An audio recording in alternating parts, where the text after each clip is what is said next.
La finale de la Ligue des Champions sera 100% allemande cette année. Le Bayern a rejoint Dortmund hier après un match une nouvelle fois hors du commun. Ribéry et ses partenaires qui avaient humilié le Barça 4-0 à l'aller ont remis ça 3-0 pour les partenaires de Ribéry hier soir au Camp Nou. Et les voilà qualifiés pour leur 3e finale en 4 ans. Joie intense, mais pas démesurée. Le Bayern s'est qualifié et ce n'est pas un exploit. Comme au match aller, les Allemands ont totalement maîtrisé la rencontre. Dès le début de deuxième période, l'affaire était définitivement pliée grâce à ce but de Robben. C'est pas dingue, je pense que on avait l'équipe pour rivaliser contre Barcelone, on l'a montré encore ce soir. Peu importe qui marque, peu importe qui fait la passe, c'est surtout le travail de toute l'équipe et puis au final tout le monde est content. Physiquement et techniquement supérieur, le Bayern s'est encore procuré beaucoup plus d'occasions que Barcelone.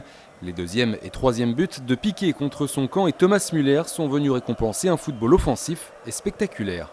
On joue notre style de football, un football qui bien sûr est intéressant à regarder mais aussi efficace et on l'a prouvé ce soir que c'était surtout un football efficace. Sur le bancard diminué, Lionel Messi a certainement beaucoup manqué à un Barça fatigué et finalement logiquement éliminé.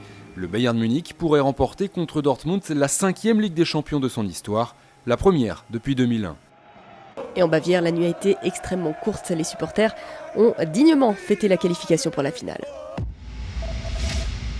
Après la bagarre générale entre le PSG et Evian, dimanche, l'heure des comptes a sonné. La commission de discipline se réunit pour juger ces incidents. Dans le viseur, entre autres, le gardien du PSG, Salvatore Sirigu. Impliqué dans la bagarre, il était rentré au vestiaire sans même attendre la sanction de l'arbitre. En conséquence de quoi, il risque jusqu'à 8 matchs de suspension et pourtant, il n'est pas totalement fautif. Je pense que sur ce coup-là, c'est pas lui qu'il faut mettre en avant, mais c'est comme il l'a dit, hein, c'est son club qui lui a dit, il était parti pour rejoindre l'arbitre. C'est son club qui est sur ce coup-là qu'il faut sanctionner parce que Sirigu était prêt à aller voir l'arbitre.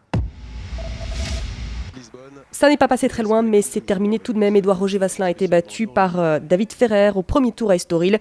Le score 6-4, 4-6, 6-3. L'Espagnol affrontera en quart Victor Aneshkou, tombeur d'un autre Français, Benoît Paire.